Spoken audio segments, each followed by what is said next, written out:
قال الله تبارك وتعالى في كلامه المجيد وفرقانه الحميد. أعوذ بالله من الشيطان الرجيم. بسم الله الرحمن الرحيم.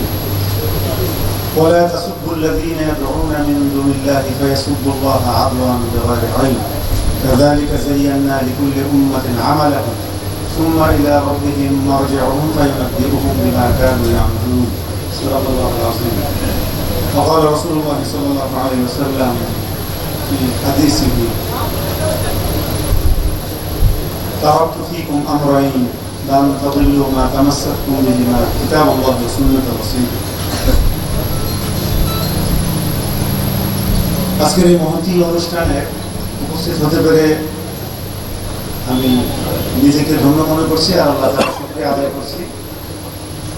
অন্ততপক্ষে অনেকদিন পরে কোন একটি ইসলামী মাহফিলে আমার এত শ্রদ্ধাভাজন এবং আপনার আত্মীয় অনেক মানুষজন আমাকে এখানে দাওয়াত দিয়ে নিয়ে এসেছেন এবং আমি নিজে কোরআনের মাহফিলের একটি সুঘ্রাণ পাচ্ছি এবং নিজেও আল্লাহর কালাম থেকে কি আয়াত তেলাওয়াত করতে পেরেছি, রাসূলের একটি বাণী, অমীয় বাণী আমার মুখ থেকে বেরিয়েছে, এই জন্য আলহামদুলিল্লাহ বলছি।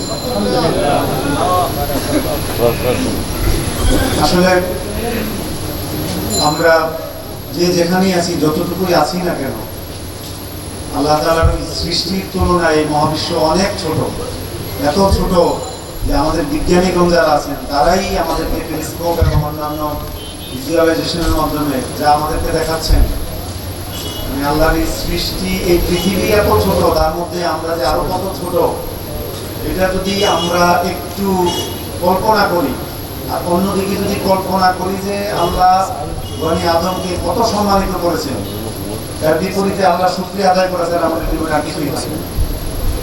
প্রতিটি পদক্ষেপে আমরা আল্লাহ শুকরিয়া আদায় করবো। আমার যদি একটু শ্বাস আমি একটু বেশি পাই, সামান্যতম একটু যদি ভালো কাজ করতে পারি, আমরা জানি না কোন ওসিলায় আল্লাহ আমাদেরকে মাফ করতে পারে, কারণ আমাদের প্রতি শ্বাসে এবং পদক্ষেপে আমাদের গুনার কোনো শেষ নেই। আল্লাহ আমাদেরকে সৃষ্টি করেছেন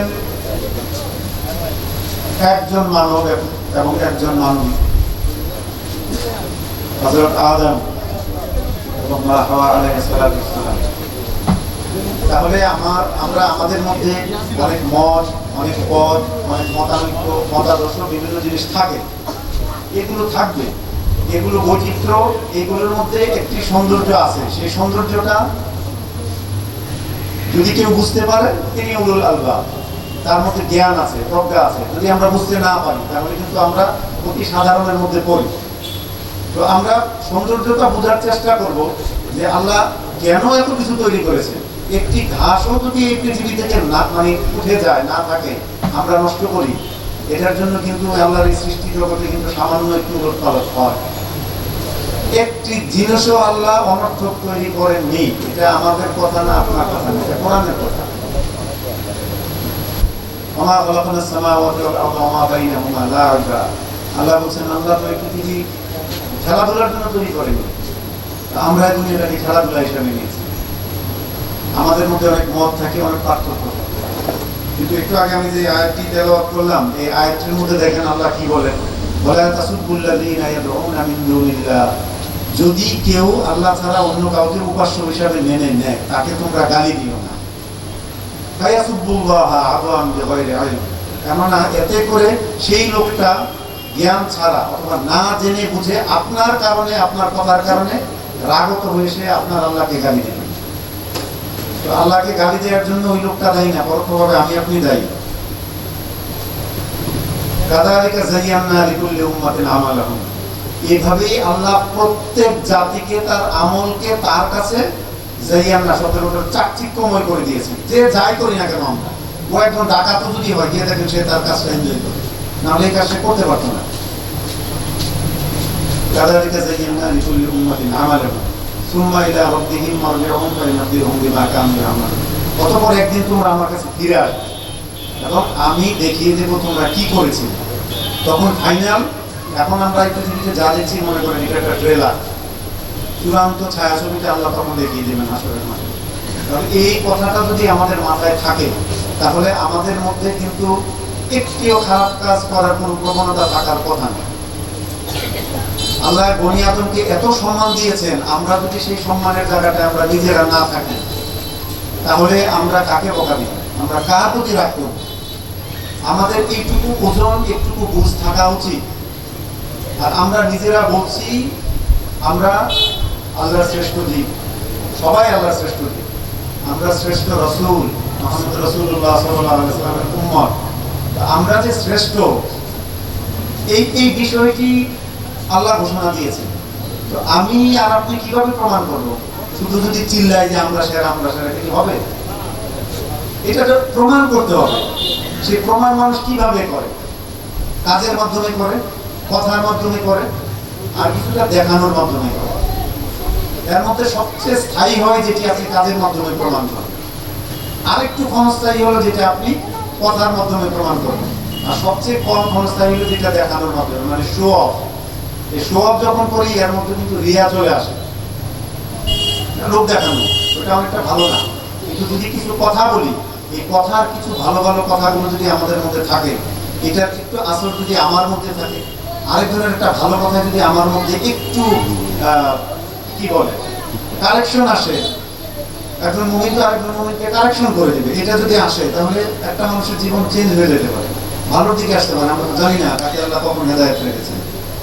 এই জন্য ইসলামী মাহফিলগুলো এবং কোরআন এবং হাদিসের কথাগুলো আমাদেরকে বলতে হবে, শুনতে হবে। এই জন্য যারা কোরআন এবং হাদিস চর্চা করেন সেই আলেমদেরকে আমাদের সম্মান করতে হবে, কারণ তাদের মাধ্যমে এই পৃথিবীর শেষ দিন পর্যন্ত আল্লাহ এই কোরআনকে এবং রাসূল সাল্লাল্লাহু আলাইহি ওয়াসাল্লামের বাণীগুলোকে আমাদের মাঝখানে পৌঁছাই দেবেন। আমাদের সকলের সেই সাধ্যটা হয় না, সবাই আমরা কোরআন মুখস্থ করতে পারি না, আমরা বুঝেও করতে পারি না। হাদিস তো মুখস্থ করা আরো কষ্টকর। যারা মুফতি আছেন তারা যে এত হাদিস মুখস্থ করেন, এটা আরো অনেক কষ্ট, কারণ কোরআন মুখস্থ করে আল্লাহ সহজ করে দিয়েছে, কিন্তু হাদিস মুখস্থ করা কিন্তু অনেক কষ্ট। তো সুতরাং যারা এটা এভাবে মুখস্থ রাখেন, করেন, আমাদের জন্য উপস্থাপন করেন, তাদেরকে আমাদের সম্মান করতে হবে। সেই ক্ষেত্রে শুধু উলামায়ে কেরাম না, ইসলাম আমাদের এমন একটি ধর্ম, আমাদের প্রত্যেকের জন্য জ্ঞান অর্জন ফরজ। প্রত্যেককে আমাদেরকে কিছু সূরা জানতেই হবে। এগুলোর অর্থ সহ যদি আমরা জানি, আমাদের জীবন অনেকটা পূর্ণ। আর যদি আমল করতে পারি তাহলে তো পরিপূর্ণ। তার মানে আমাদেরকে জানতে হবে। সেই ক্ষেত্রে আমরা যদি না জানি, তো সবাই তখন কি হবে? ওই যে একটি কথা আছে, খালি কলসি বাজে বেশি। কিন্তু যার মধ্যে জ্ঞান আছে এবং যিনি এটি চর্চা করেন, এই জ্ঞানটাকে তার জীবনে আচরণের একটা পরিবর্তনে নিয়ে আসেন, তিনি কিন্তু অনেক বড় জ্ঞানের পর্যায়ে চলে যান। তার জ্ঞানটা যখন আরো পরিপক্ক হয়, তখন সেটাকে বলা হয় উইজডম বা প্রজ্ঞা। এই প্রজ্ঞাবান মানুষজন কখনো খুব উগ্র হন না, তারা কখনো আক্রমণাত্মক হন না, তারা এমন কোনো কথা বলেন না যার কথার কারণে তাকে অন্য কেউ বকা দিবেন, বা তার রবকে বকা দিবেন, বা তার রাসূলকে বকা দিবেন। আল্লাহকে কেউ যদি গালি দেন, নাস্তিকরা বা কেউ, এটার জন্য আপনার আমার মন খারাপ করার কারণ আছে, কিন্তু এমন কোনো কিছু করার দরকার নাই যে যেটার জন্য ভাঙচুর করে আমরা এটা সেটা করে বলবো। কারণ কি? সবকিছুর দায়িত্ব সৃষ্টি করেছেন আল্লাহ, দায়িত্ব নিয়েছেন আল্লাহ। শুধু তিনি দেখেন আমি আপনি কি করি, আমাদের নিয়তটা কি, কাজটা কি। সূরা মুলকের দ্বিতীয় আয়াতটা খেয়াল করেন, লিয়াবলুয়াকুম আইয়ুকুম আহসানু আমালা। তিনি আমাদেরকে পরীক্ষা করেন কে সবচেয়ে ভালো আমল করে। তো ভালো আমলের ক্যাটাগরি কি হতে পারে? ভালো আমলের ক্যাটাগরি ইবাদতের জন্য আল্লাহ আমাদেরকে সৃষ্টি করেছেন, সেই ইবাদতগুলি, নির্দিষ্ট ইবাদতগুলি আছে, সেগুলো আমরা করব। পরবর্তী ইবাদতগুলো কি? পরবর্তী ইবাদতগুলো তো আমাদের ঈমানের বৈশিষ্ট্যের মধ্যে চলে আসে। সর্বপ্রথম ঈমানের প্রথম বৈশিষ্ট্য কি? শাহাদাতু আল্লা ইলাহা ইল্লাল্লাহ, অর্থাৎ আল্লাহর একত্ববাদের সাক্ষ্য দেয়া। আর সর্বনিম্ন স্তরটি কি? রাস্তা থেকে একটি কাঁটা তুলে ফেলে দেয়া, অর্থাৎ একটি মানুষও যাতে চলাফেরায় কষ্ট না পায়। তাহলে আল্লাহর সৃষ্টি কত মর্যাদা, একটা বাকি আমরা খেয়াল করে দেখেছি। ঈমানের এই দরজাটুকু যদি আমরা একটু লাভ করতে চাই, তাহলে অন্য মানুষকে আমরা কখনো কষ্ট দিতে পারি না, কখনো দিতে পারি না।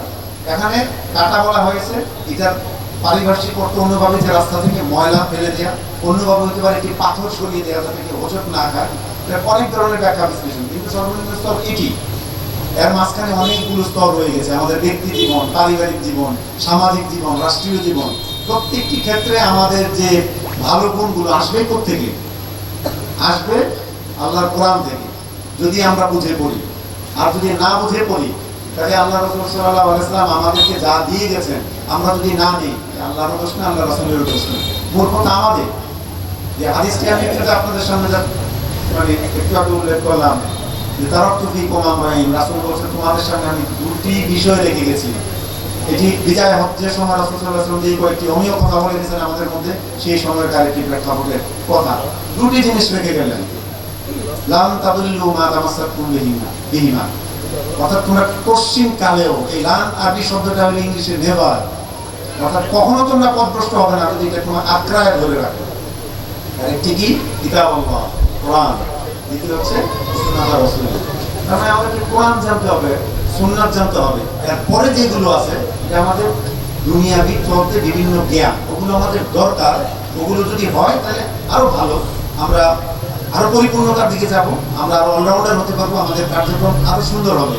কিন্তু যদি নাও জানি, ওই দুটো যদি ধরে থাকি, তাহলে অ্যাটলিস্ট আমার দুনিয়া এবং আখেরাত পথভ্রষ্ট হওয়ার কোনো সম্ভাবনা নেই। কিন্তু আমরা একটু আমাদের নিজেদের বিবেকের প্রতি একটু প্রশ্ন করে দেখি তো, আমরা কি কোরআন পড়ি? আমরা কি কোরআন বুঝি? আমরা কি রাসূলের কয়টা সহিহ হাদিস একটু পড়ার চেষ্টা করছি? আমাদের মধ্যে এত মত, এত দল, এত মত পার্থক্য কেন? তার কারণ হচ্ছে আমরা তো পড়ি না, আমাদের মধ্যে তো সেই ওজনটা আসে না। এই জন্য একটা কোনো কিছু বললে আমরা সব হই হই করে উঠি। কিন্তু ওই যে ফলবান বৃক্ষ, যদি জ্ঞান আপনার বেশি থাকে আপনি নুয়ে যাবেন। কারণ কি? আপনার ফলগুলো মানুষের যাতে কাছাকাছি আসে, আপনি এই ফলগুলো গিলিয়ে দিলে আপনি তৃপ্ত হবেন। সৃষ্টির জীবের, আল্লাহর সৃষ্টি জীবের খেদমতে যখন আপনি থাকতে পারবেন, এর চেয়ে বড় সৌভাগ্যতার কিছু হয় না।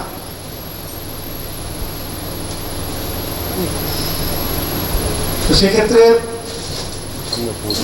সূরা আনআমের 108 নম্বর আয়াতটি আমি তেলাওয়াত করেছিলাম, আপনারা বাড়িতে যাবেন একটু পড়বেন। এই আয়াতটার প্রেক্ষাপট কোত্থেকে তৈরি হয়েছে, শানে নুজুলটা পড়বেন, একটু ব্যাখ্যা বিশ্লেষণ করবেন। আপনার আমার হাতের মধ্যে এই যে অ্যান্ড্রয়েড মোবাইলগুলো আছে, এই মোবাইলগুলো দিয়ে একটু সার্চ দেন, একটু একটা আয়াত যদি আপনি একদিন পড়েন, এটা যদি আপনার আমার জীবনকে চেঞ্জ করে দেন, আপনি আমি যদি ভালো না হই, ভাই বিশ্বাস রাখেন শত মাহফিল ওয়াজ করেও আপনি আপনার পরবর্তী প্রজন্মকে ভালো করতে পারবেন না। এটা কোনোদিন হয়নি, হবেও না। আল্লাহ রাসূল এইভাবে আমাদেরকে শিক্ষা দিয়ে যাননি, সাহাবীগণ এইভাবে শিক্ষা দিয়ে যাননি। ভালো কাজ আপনি প্রমাণ করবেন, নিজের জীবনে বাস্তবায়ন করবেন, আপনার সন্তানরা তা দেখবে, আপনাকে কিচ্ছু বলতে হবে না, ও দেখে দেখে শিখবে। শিক্ষার মাধ্যম হচ্ছে চারটি। প্রথমত হচ্ছে সবচেয়ে স্ট্রং যেটি, কোনো কিছু করে শেখা। আমি একটা কাজ করলাম, আমি অনেক কিছু শিখে গেলাম। এটা যদি নাও হয়, অ্যাটলিস্ট দেখে শেখা। একজন ভালো কাজ করতেছে, আমি দেখলাম, আমি বুঝবো যে এটা একটা ভালো কাজ। এরপরের কাজ কি? শুনে শেখা। অর্থাৎ আমি একজনের কাছ থেকে শুনলাম, তাহলে দেখেন দেখে দেখে শেখাটা, এটারও কিন্তু গুরুত্ব কম না। আপনি যদি, আমি যদি ভালো কাজ করি, আমার সন্তান, আপনার সন্তান, এমন একটি প্রজন্ম তৈরি হবে, তারা দেখবে যে আমার বাবা এই কাজটি করতেন, তার মধ্যে এর মধ্যে ভালো কিছু আছে। আর আপনি আমি যদি সুদ ঘুষ খাই আর বাড়িতে এসে যদি সারাদিন কোরআন খতম দিই, এই কোরআন খতমের কোনো মানে আসবে? কিচ্ছু করার দরকার নেই, কোরআন খতম দেওয়ার দরকার নেই। একটি আয়াত পড়েন, একটি আয়াতই মানে, একটি আয়াত আমার আপনার জীবন ঘুরিয়ে দেওয়ার জন্য যথেষ্ট। এই সমাজের মানুষের সামনে আপনাকে আমাকে গিয়ে অনেক কথা বলতে হবে না, অনেক চিল্লা পাল্লা করতে হবে না। আপনি কোরআন মানেন, হাদিস মানেন, আপনার চেহারা দিকে তাকায় রাখেন, আল্লাহ অন্য একটা ব্যবস্থা করে দেবেন। কি ব্যবস্থা করে দেবেন আমরা জানি না, এটাই তো নূর। আল্লাহ রাসূল সাল্লাল্লাহু আলাইহি ওয়াসাল্লামের সামনে কতজন আসলেন, কত আক্রমণাত্মক, কত বিদ্বেষী আসলেন। রাসূলের ওই নূরানি চেহারা, ওই চেহারা মোবারক তাকিয়ে কত খুনির হাতে তরবারি পড়ে গেল। তার কারণ কি? এই নূরটা আল্লাহর পক্ষ থেকে আসে, এবং এই নূর যেন তেনভাবে অর্জন করা সম্ভব না। এই জন্য এনি হাও কোরআন এবং হাদিসের চর্চার মধ্যে আসতাম। এবং আমরা জানি সম্প্রতিকালে ভারতের কোনো এক পুরোহিত রাসূল সাল্লাল্লাহু আলাইহি ওয়াসাল্লামের সম্পর্কে কটূক্তি করেছে। এগুলো আমাদের হৃদয়ে রক্তক্ষরণ হয়। কারণ একটু আগে আয়াতটা তেলাওয়াত করলাম, বেগাইরে ইলম, সে যে কটূক্তি করেছে রাসূলের নামে, সে তো জানে না, তার তো সেই ইলম নাই, সে খালি কলসি ভাই, তাকে বাঁচতে দেন, কোনো অসুবিধা নাই। আমরা আমাদের প্রতিবাদটুকু করবো, আমরা আমাদের কথাটুকু বলবো, কিন্তু সবচেয়ে বড় কাজ হবে ওই রাসূলের যে সম্মান আপনি আমি বাড়াই দেওয়ার কেউ না, আল্লাহ বাড়িয়ে দিয়েছেন। আল্লাহ কোরআনে বলছেন ওয়ারাফা'না লাকা যিকরাক, অর্থাৎ রাসূলের নামকে আল্লাহ নিজে ঊর্ধ্বে তুলে ধরেছেন। আপনি আমি আর কি ঊর্ধ্বে তুলে ধরবো? এটা দরকার নাই। কেউ না করলেও কিছু হবে না। রাসূলের নাম কিয়ামত পর্যন্ত ঊর্ধ্বেই থাকবে। না বুঝে সে হয়তো না বুঝে এই কথাটুকু বলবে। এটার জন্য আপনার আমার যতটুকু প্রতিভা আমরা আমাদের কলমে লিখনের মাধ্যমে করব, আমরা আমাদের মুখের মাধ্যমে করব, আমরা আমাদের আমলের মাধ্যমে এমনভাবে করে দেখিয়ে দেবো যে দেখো আল্লাহর সৃষ্টিতে কি, তার শ্রেষ্ঠ রাসূল কি কি শিখিয়ে দিয়ে গেছেন, আমরা এটা পালন করে দেখো কেমন লাগে।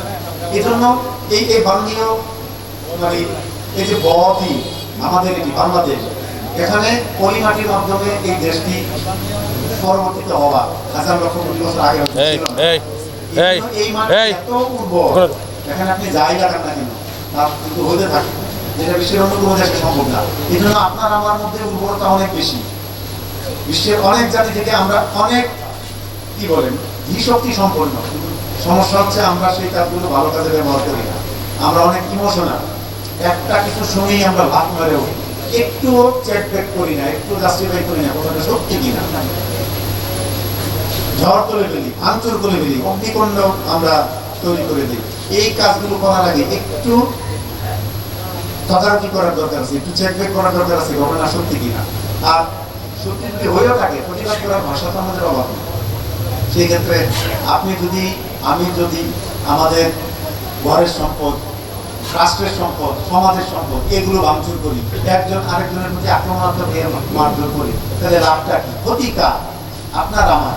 যিনি বলেছেন তিনি তো অন্য দেশে, আমি বাংলাদেশে কি করবো? আমার ভয়েসটা রেজ করবো, কথাটুকু বলবো, আমি লিখবো, পত্রিকায় লিখবো, ইন্টারন্যাশনাল নিউজে লিখবো, সারা বিশ্বে ছড়িয়ে পড়বো, রাসূলের আদর্শগুলো তুলে ধরবো, এক্সাম্পলগুলো সেট করবো। Practising in our own life. শুধু কথায় আসবে না, আসলে একটু এক্সাম্পল তৈরি করে দিই। সেই ক্ষেত্রে অবশ্যই কোরআন এবং হাদিসের কথা আমরা সবাই বলবো। আল্লাহ যেভাবে বলছেন আসলে এইভাবেই বলি, যে আল্লাহ কিভাবে দাওয়াত দিতে বলেছেন, উদউ ইলা সাবিল রাব্বিকা বিল হিকমাতি ওয়াল মাউইযাতিল হাসানা, হিকমত সহকারে। আপনি আমি ওয়াজ করবো, হিকমতটা কি? আমি কোরআন জানি না, হাদিস জানি না, আমি কি বক্তৃতা দিব? ওয়াল মাউইযাতিল হাসানা, অর্থাৎ যে ওয়াজটা হবে সেটা হবে সুন্দর ভাষায়, সাবলীল ভাষায়। সেই কথার মধ্যে যদি কোরআন থাকে, সেই কথায় যদি হাদিস থাকে, সেখানে মুক্তা ধরবে। কথা শুনবো, আমাদের কানগুলো শান্তি হয়ে যাবে। আমাদেরকে কত আক্রমণাত্মক কোনো দরকার নেই। সঠিক নিয়তে সুন্দর কথা একটা বলবো, এটার বরকত বাড়াই দিবেন আল্লাহ, এটা সঠিক জায়গায় পৌঁছে যাবে, এটার আমলও ঠিক মতো হয়ে যাবে ইনশাআল্লাহ। আমাদের কাজ হলো চেষ্টা করে যাওয়া, রেজাল্ট কি হবে আমি আপনি জানি না, দেয়ার মালিক একমাত্র আল্লাহ। সেটাও আল্লাহ নিজেই বলেছেন, লাইসা লিল ইনসানি ইল্লা মা সাআ, মানুষের চেষ্টা করা ছাড়া কিচ্ছু করার নাই, কিচ্ছু করার নাই। চেষ্টা করে যাব, আল্লাহ যদি দেন আলহামদুলিল্লাহ, যদি নাও দেন সুম্মা আলহামদুলিল্লাহ, পরকাল ইনশাআল্লাহ আমরা পাবো। সুতরাং ভালো কাজের আসেন আমরা চেষ্টা করে যাই। আমি এতক্ষণ যে কথাগুলো বললাম, এত জ্ঞানের কথা, এতগুলো আমার সব কিছু জানা নাই, বলারও দরকার নাই। এখানে অনেক সুন্দর সুন্দর মানে আলেম ওলামা আছেন, যাদের অনেকের নাম আমি জানি, ওনারা আসবেন, ওনারা সুন্দর কথা বলবেন। এতদিন সামনাসামনি অনেকেরই বক্তৃতাগুলো দেখার সুযোগ হয় না, ইউটিউবে আমরা এগুলো দেখে নিতাম, কারণ এই কথাগুলো আমাদের মস্তিষ্ককে ঝালাই করে। কোরআন হাদিসগুলো আমাদেরকে আবার রিপিটেশন করতে, রিসাইটেশন করতে আমাদের জন্য সহজ হয় না, আমরা ভুলে যাবো, এবং ওই কথাগুলো আমাদের অন্তরকে বিগলিত করে। আপনারা সেই রাসূল সাল্লাল্লাহু আলাইহি ওয়াসাল্লামের যে উত্তরসূরি ওয়ারিস, সেই আলেমদেরকে আপনারা সম্মান করবেন। মসজিদের ইমাম সাহেব যারা আছেন তাদেরকে আপনারা সম্মান করবেন। মসজিদের সভাপতি এবং কমিটির যারা আছেন তারা দয়া করে কোনোদিন কোনো ইমামকে কটু কথা বলবেন না, খারাপ কথা বলবেন না, কারণ ওই মানুষটা তার ইমাম। আপনি বলছেন ইমাম, ইমাম অত নেতা, তাকে যদি আপনি আবার বৃত্তের মতো আচরণ করেন, আপনার আমার নামাজ কবুল হবে না। তাকে ইমামের জায়গায় রাখেন, তাকে ওই ধর্মীয় আল্লাহ যে ট্যালেন্টটা তাকে দিয়েছে সেটা দিয়ে আপনি সামনে রাখেন, আপনি নামাজ পড়েন, আপনার নামাজ কবুল হবে অন্যভাবে। তার যদি কোনো কথায় আপনার খারাপ লাগে বা কোনো কিছু মনে করেন যে আপনার কোরআন হাদিসের সাথে সাংঘর্ষিক হচ্ছে, তাকে এমনভাবে সুন্দরভাবে আলাদা নিয়ে বোঝায় বলেন, দুনিয়ার কোনো মানুষ শুনবে না। তাহলে সেই ক্ষেত্রে আপনিও এমন একটা জায়গায় পৌঁছে গেলেন, হতে পারে ইনশাআল্লাহ যে আখিরাতের দিন আপনার আমার খারাপ কাজগুলো আল্লাহ একটা পর্দার আড়ালে নিয়ে সুন্দর করে বুঝায় আমাদেরকে একটা ধমক দিয়ে ছেড়ে দেবেন। আর সামনাসামনি যদি ওই মানুষটাকে অপমান করি, এমনও তো হইতে পারে যে মৃত্যুর আগে আল্লাহ আমাকে জিল্লতি দিয়ে এই দুনিয়া থেকে উঠিয়ে নেবেন। কাউকে অপমান করার কোনো দরকার নেই। আসেন, মনটাকে অনেক বড় করি, একটা চোখটা একটু বন্ধ করে দেখেন আমার আল্লাহ রাসূল কেমন ছিলেন, কত সুন্দর একজন মানুষ ছিলেন, কত সুন্দর ব্যবহার ছিলেন তার সাহাবীগণের ব্যবহারগুলো একটু খেয়াল করেন। কি ছিলেন হযরত আবু বকর, কি ছিলেন হযরত ওমর, কি ছিলেন হযরত ওসমান, কি ছিলেন হযরত আলী রাদিয়াল্লাহু আনহু। একটু যদি আমরা চোখ বন্ধ করে তাদের কথাটা একটু চিন্তা করি, তাদের জীবনের যে স্যাক্রিফাইস ইসলামের জন্য যা আজকে আমার সামনে আছে, এগুলো যদি আমরা চিন্তা করি, আমাদের মধ্যে এত রাগ, এত ক্ষোভ, এত ঘৃণা, এত অহংকার এগুলো আসতে পারে না। অন্য কেউ আপনার আমাকে বকা দিন, কি হয়েছে দেখ না, একটু বকা শোনেন না। হযরত আলী রাদিয়াল্লাহু আনহুর একটি বাণী আছে, কতটুকু সত্য আমি জানি না, মানে আমরা অনেকেই এটা বলছি, কেউ যদি আপনাকে খারাপ কথা বলে, আপনার উপর অত্যাচারও করে, আপনি যদি চুপ থাকতে পারেন, তাহলে ধরে নেবেন আপনি এমন একটি কাজ করেছেন যে ওই আপনার চুপ থাকার ফলে আপনার ওই যে উত্তর দেওয়ার শক্তিটুকু ছিল, আপনার পক্ষ থেকে আল্লাহ তাআলা নিজে সেই উত্তরটি দিয়ে দেবেন। এর বড় কিছু তো লাগে না। আসেন আমরা ধৈর্য ধরি, ধৈর্যশীল হই।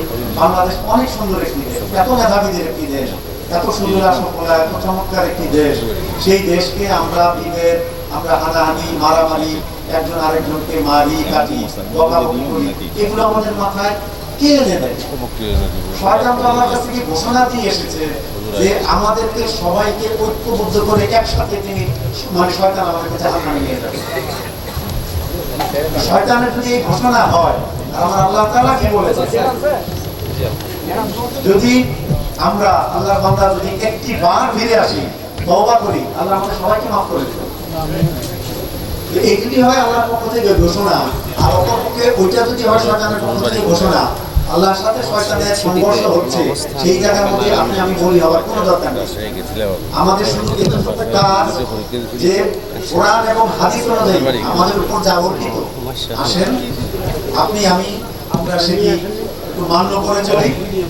আমাদের জীবনে এটি আমরা একটি প্র্যাকটিসের মধ্যে নিয়ে আসি। প্রতিদিন 5 ওয়াক্ত নামাজ পড়াটা প্র্যাকটিস হয়ে যায়।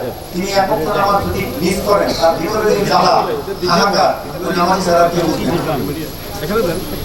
এইভাবে কোরআন এবং হাদিসগুলো যদি আমরা একটু প্র্যাকটিস করা শুরু করি, দেখবেন যে এর বাইরে যদি আপনি যান, অটোমেটিক একটি শক্তি আল্লাহ তাআলার পক্ষ থেকে যে একটা নিয়ম আপনাকে আমাকে একটু বাধা দিবে, ওইদিকে যাওয়া যাবে না।